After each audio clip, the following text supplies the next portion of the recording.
अस्सलाम वालेकुम। आज का जो हमारा टॉपिक है वो है factors that effect the activity of enzyme, यानी कि ऐसे फैक्टर्स जो कि इंजाइम की एक्टिविटी पर असरअंदाज हों। आज हम उनको डिस्कस करेंगे, ठीक है। वो किस तरह से असरअंदाज होंगे वो हम आगे देखेंगे, यानी कि वो किस तरह से इसकी एक्टिविटी को, जो इंजाइम है उसकी एक्टिविटी को कम करेंगे, ज़्यादा करेंगे, रोक देंगे, ठीक है। यानी कि उसकी एक्टिविटी पर उन्होंने असरअंदाज होना है, वो किसी भी तरीके से हो सकते हैं। तो जो सबसे पहला फैक्टर आपकी बुक में बताया हुआ है वो है टेम्परेचर। वो क्या है? टेम्परेचर। टेम्परेचर में उन्होंने सबसे पहले जो आपके बताया हुआ है ना, वो बताया हुआ है ऑप्टिमम टेम्परेचर की डेफिनेशन, ठीक है। अब उन्होंने क्या बताया हुआ है? ऑप्टिमम जो टेम्परेचर है उसकी डेफिनेशन बताई हुई है कि ऑप्टिमम टेम्परेचर क्या होता है। क्या होता है? ऐसा टेम्परेचर, ठीक है, जिस पर क्या होता है कि जो इंजाइम है, ठीक है, जो इंजाइम की एक्टिविटी है वो क्या होती है? वो मैक्सिमम होती है, ठीक है। ऐसा टेम्परेचर, ऐसा स्पेसिफिक जो टेम्परेचर उस पर इंजाइम की एक्टिविटी अपने मैक्सिमम पर होगी, यानी कि इंजाइम अपनी पूरी ताकत से काम कर रहे होंगे, उस टेम्परेचर को हम कहते हैं ऑप्टिमम टेम्परेचर। फिर उसने बताया है कि जो ऑप्टिमम टेम्परेचर ह्यूमन इंजाइम्स का होता है वो कितना होता है? 37 डिग्री सेंटीग्रेड। फिर उसने टेम्परेचर का और इंजाइम की एक्टिविटी का जो है ना वो रिलेशन बताया हुआ है। वो कहते हैं जो टेम्परेचर है और जो इंजाइम की एक्टिविटी है ये डायरेक्टली प्रोपोर्शनल है, ठीक है। जो इंजाइम की एक्टिविटी है और जो टेम्परेचर है आपस में क्या है? डायरेक्टली प्रोपोर्शनल है, यानी कि अगर एक चीज़ हम ज़्यादा करेंगे तो दूसरी चीज़ भी जो है वो ज़्यादा हो जाएगी, ठीक है। टेम्परेचर बढ़ाने से इंजाइम की एक्टिविटी भी इंक्रीज़ होगी, इंजाइम और ज़्यादा तेज़ी से काम करेगा। इंजाइम का काम क्या होता है? किसी भी रिएक्शन को स्पीड अप करवाना, ठीक है। अब वो एक रिएक्शन जिसको वो तकरीबन 10 मिनट में जो है सर अंजाम दे रहा था, अगर हम टेम्परेचर बढ़ा देंगे तो वो इंजाइम जो है वही रिएक्शन जो है 5 मिनट में करवा देगा। तो टेम्परेचर बढ़ाने से इंजाइम की एक्टिविटी भी बढ़ जाती है।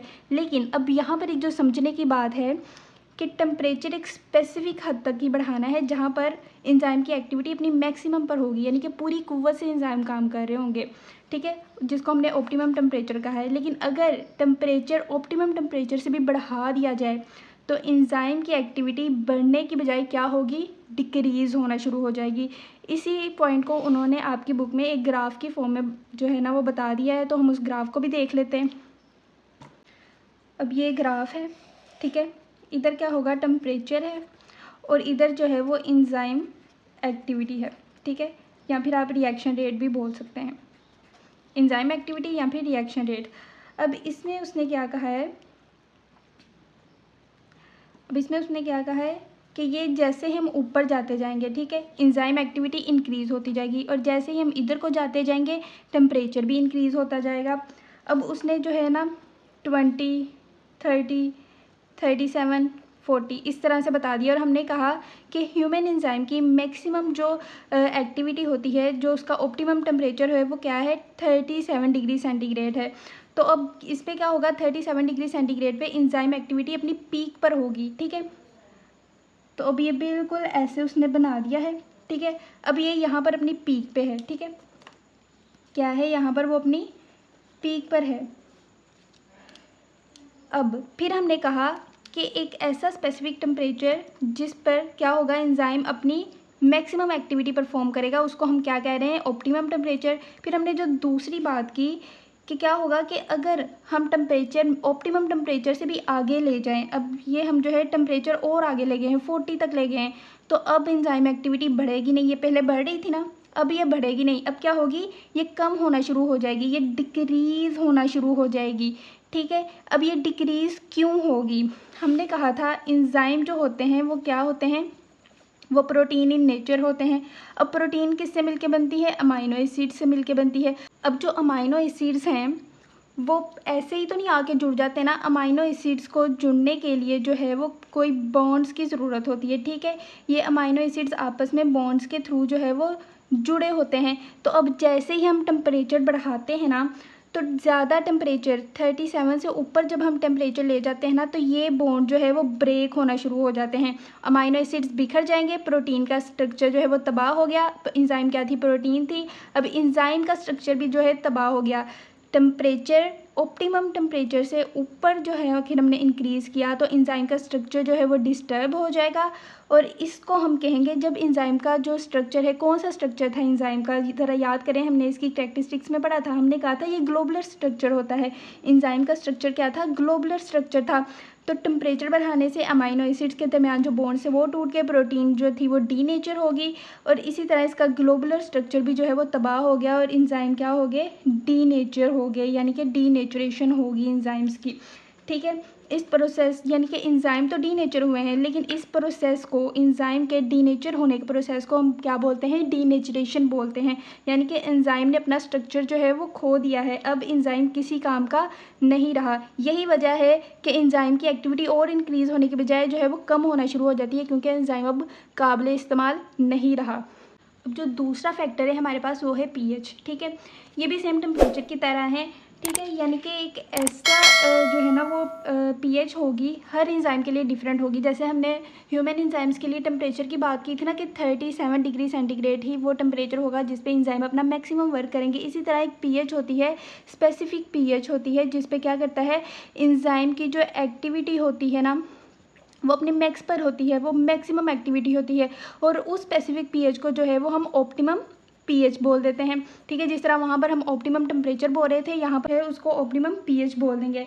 ठीक है, अब क्या होता है कि वो कहते हैं जैसे ही पीएच ऑप्टिमम पीएच से इंक्रीज़ होगी, ठीक है, पीएच जो है वो ऑप्टिमम पीएच से हमने इंक्रीज़ की, तो क्या हुआ, वो वाले अमाइनो एसिड्स, ठीक है, वो वाले अमाइनो एसिड्स जो कि एक्टिव साइट के ऊपर मौजूद थे, ठीक है, जो एक्टिव साइट के ऊपर मौजूद थे, वो एंजाइम वहाँ से उनकी उन अमाइनो एसिड्स की क्या होगी? आयोनाइजेशन हो गई। ठीक है, उनके आयंस बन गए, उनके पॉजिटिव केटाइन और एनाइंस बन गए, जिसकी वजह से अमाइनो एसिड्स का स्ट्रक्चर डिस्टर्ब हो गया और एक्टिव साइट भी डिस्टर्ब हो जाएगी, और एंजाइम की जो एक्टिविटी होगी, ठीक है, एंजाइम की जो एक्टिविटी होगी वो क्या हो जाएगी? वो ब्लॉक हो जाएगी। ठीक है, स्पेसिफिक पीएच जिस पर एंजाइम अपना मैक्सिमम देगा उसको हम ऑप्टिमम पीएच कहते हैं, और अगर हम ऑप्टिमम पीएच से भी ज़्यादा पीएच कर दें तो जो एक्टिव साइट पे मौजूद अमाइनो एसिड्स होते हैं उनकी आयोनाइजेशन हो जाएगी। उनकी आयोनाइजेशन से क्या होगा? अमाइनो एसिड्स का स्ट्रक्चर डिस्टर्ब हो जाएगा और एंजाइम की एक्टिविटी जो है वो ब्लॉक हो जाएगी। ठीक है, क्योंकि एंजाइम की एक्टिव साइट नहीं तो रिएक्शन में टेक पार्ट करना होता है, जब एक्टिव साइट ही सही सलामत नहीं रही तो एंजाइम काम कैसे करेगा? उसने आपके जो है ना यहाँ पर दो एग्जांपल दी हुई है, एक दी हुई है पेप्सिन की, ठीक है, और दूसरी दी हुई है उसने ट्रिप्सिन की।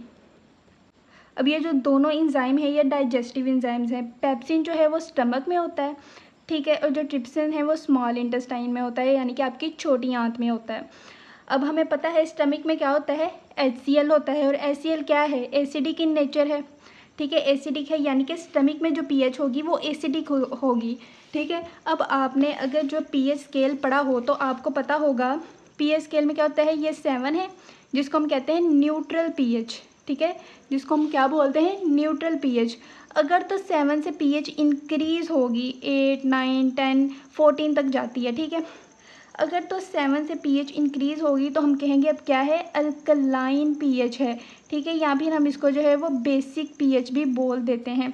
और इसी तरह अगर 7 से नीचे जाएगी, ठीक है, जैसे कि 6 हो गया, 5 हो गया, 4 हो गया, ये 0 तक जाएगी। ठीक है, इसको हम कहते हैं, अब ये क्या है? ये एसिडिक पीएच है। 7 जो है वो न्यूट्रल पीएच है, 7 से आगे जाएगी 8, 9, 10, 14 तक जो है वो क्या होगी? वो अल्कलाइन पीएच होगी, और अगर 7 से नीचे आएगी तो वो एसिडिक पीएच होगी। और अब हमने यहाँ पर क्या कहा है कि पेप्सिन जो है वो स्टमक में होता है, स्टमक में जो है वो एसिड होता है, तो यहाँ पर पीएच भी एसिडिक होगी, यानी कि 7 से नीचे होगी। लेकिन पेप्सिन जो है ना वो कितनी पीएच पे काम करेगा? सबसे अच्छा इसका जो मैक्सिमम पीएच है, जो इसकी ऑप्टिमम पीएच है वो कितनी होगी? वो होगी 1.5 से लेके 2। ठीक है, 1.5 से लेके 2 इसकी जो है वो ऑप्टिमम पीएच है, ये आपने याद रखना है। इसी तरह जो ट्रिप्सिन है वो स्मॉल इंटेस्टाइन में होता है, और स्मॉल इंटेस्टाइन में जो पीएच होती है, जो मीडियम होता है वहाँ का, वो क्या होता है? वो अल्कलाइन इन नेचर होता है। तो अब ट्रिप्सिन जो है वो अल्कलाइन पीएच पे काम करेगा, अब ये कितनी होगी? ये 8 होगी। ठीक है, तो इस तरह पेप्सिन और ट्रिप्सिन ये दोनों का आपको डिफरेंस समझ आ गया, और इनका आप ये भी देख लिया कि दोनों की जो है वो ऑप्टिमम पीएच कितनी है। पेप्सिन की जो है वो एसिडिक है 1.5 से 2 तक, और जो ट्रिप्सिन है इसकी अल्कलाइन है कितनी? 8। ठीक है। तो ये हर एंजाइम की पीएच जो है वो सेपरेट होगी, हर एंजाइम जो है उसकी ऑप्टिमम पीएच जो है वो सेपरेट होगी। अब इसको भी हम जो है वो ग्राफ से समझ लेते हैं। अब ये हमारे पास यहाँ पर आ गया है ग्राफ, ठीक है। यहाँ पर हमारे पास पीएच होगी और यहाँ पर हमारे पास रेट ऑफ रिएक्शन या फिर आप एंजाइम एक्टिविटी भी बोल सकते हैं, ठीक है। यहाँ पर वो होगा। अब सबसे पहले हमने क्या कहा था, इधर को जाएंगे तो रेट ऑफ रिएक्शन इंक्रीज़ होगा, अगर हम इधर को जाएंगे तो पीएच इंक्रीज़ करेगी, ठीक है। अब यहाँ पर उसने जो है पीएच स्केल बना दिया है 1 2 3 4 5 6 7 8, ठीक है। आगे 9। अब हमने कहा, सबसे पहले हमने पढ़ा था पेप्सिन। हमने कहा था कि पेप्सिन जो है वो उसकी जो मैक्सिमम पीएच है, जो उसकी ऑप्टिमम पीएच है वो कितनी होगी, वो 1.5 से लेकर 2 होगी। तो यहाँ पर अब जो है हम उसको 2 कंसीडर कर लेते हैं। तो इसको हमने जो है वो 2 कंसीडर कर लिया, ठीक है। यानी कि यहाँ पर जो है ना वो अपना मैक्सिमम रेट देगा, ठीक है। यहाँ पर वो अपना मैक्सिमम रेट देगा। अब क्या है, जैसे ही 2 तक पीएच गई उसका रेट सबसे ऊपर है, ठीक है। लेकिन जैसे ही पीएच हम बढ़ाएंगे उसका रेट जो है वो कम होना शुरू हो जाएगा। क्यों? क्योंकि एक्टिव साइट पे मौजूद अमाइनो एसिड्स की जो है वो आयोनाइजेशन हो चुकी है। फिर हमने जो दूसरी एग्जाम्पल देखी वो हमने देखी ट्रिप्सिन की। ये किसकी थी? ये पेप्सिन की थी। दूसरी हमने देखी ट्रिप्सिन की। हमने कहा ट्रिप्सिन जो है वो 8 पे अपनी मैक्सिमम पीक पे होता है, ठीक है। 8 पर उसकी जो है वो एक्टिविटी सबसे पीक पे होती है। तो अब जैसे ही हम जो है वो पीएच इंक्रीज़ करेंगे, 8 तक लेके जाएंगे तो उसकी मैक्सिमम एक्टिविटी होगी, मैक्सिमम रिएक्शन रेट होगा। और जैसे ही हम पीएच इंक्रीज़ करेंगे तो उसका रिएक्शन रेट डाउन हो जाएगा। और ये किसका है? यह है ट्रिप्सिन का, ठीक है। यह है ट्रिप्सिन का। तो आपने इन दोनों का डिफरेंस आपको समझ आ गया होगा कि दोनों की पीएच जो है वो सेपरेट है। अब जो हमारे पास तीसरा फैक्टर है वो है सबस्ट्रेट कंसंट्रेशन। अब जैसे हमने पहले पढ़ा था पीएच और एंजाइम में कि एक स्पेसिफिक जो है वो पॉइंट होता है जिसको हम ऑप्टिमम पीएच और ऑप्टिमम टेम्परेचर कहते हैं। उस पॉइंट तक जैसे जैसे हम जो है वो पीएच और टेम्परेचर इंक्रीज़ करेंगे तो रिएक्शन रेट भी इंक्रीज़ होगा, एंजाइम एक्टिविटी भी जो है वो इंक्रीज़ होगी। यानी कि वो डायरेक्टली प्रोपोर्शनल थे, ठीक है। एंजाइम एक्टिविटी पीएच के भी डायरेक्टली प्रोपोर्शनल थी और उधर दूसरी तरफ टेम्परेचर का भी जो है वो डायरेक्टली प्रोपोर्शनल थी। इसी तरह सबस्ट्रेट कंसंट्रेशन को भी इंक्रीज़ करने से, ठीक है, जो सबस्ट्रेट कंसंट्रेशन है इसको भी इंक्रीज़ करने से क्या होगा, जो एंजाइम की एक्टिविटी होगी वो क्या होगी, वो भी इंक्रीज़ होगी। यानी कि ये भी दोनों आपस में क्या है, ये भी आपस में डायरेक्टली प्रोपोर्शनल हैं, ठीक है। अब क्या होगा कि जैसे जैसे हम सबस्ट्रेट की कंसंट्रेशन को इंक्रीज़ करेंगे एंजाइम एक्टिविटी भी इंक्रीज़ होगी। क्योंकि हमने पढ़ा था कि एंजाइम के ऊपर जो एक्टिव साइट होती है सबस्ट्रेट उसके साथ जाके लगेगी तो एंजाइम जो है वो अपनी एक्टिविटी को परफॉर्म करेगा। अब क्या होता है कि एंजाइम के ऊपर एक से ज़्यादा एक्टिव साइट्स मौजूद होती हैं। जैसे जैसे हम सबस्ट्रेट कंसंट्रेशन बढ़ाएंगे उतनी ही ज़्यादा सबस्ट्रेट जो है वो एंजाइम की एक्टिव साइट के साथ जाके अटैच होंगी और उतना ही ज़्यादा जो है वो प्रोडक्ट में कन्वर्ट होगी और रिएक्शन रेट जो है वो इंक्रीज़ होगा, ठीक है। लेकिन यहाँ पर एक बात और है जिसको उन्होंने नाम दिया हुआ है सैचुरेशन, ठीक है। इसमें क्या होता है, इसमें होता है कि सबस्ट्रेट की कंसंट्रेशन इतनी बढ़ गई है कि जो एंजाइम की एक्टिव साइट्स थी वो सारी की सारी ऑक्यूपाइड हो गई हैं। यानी कि जो सबस्ट्रेट है, ठीक है, उसको हमने इतना बढ़ा दिया है कि जो एंजाइम की एक्टिव साइट थी, ठीक है, जो एंजाइम की क्या थी, एक्टिव साइट थी, वो सारी की सारी फिल हो चुकी हैं, ठीक है। अब उनमें मज़ीद जगह नहीं रही कि वो सबस्ट्रेट को ऊपर अपने अटैच कर सकें। अब क्या होगा कि हम सबस्ट्रेट को बढ़ाते भी जाएंगे तो कोई फ़ायदा नहीं होगा, क्योंकि फ़ायदा तो तभी होना है जब सबस्ट्रेट जो है वो एंजाइम की एक्टिव साइट के साथ जाके अटैच होगी।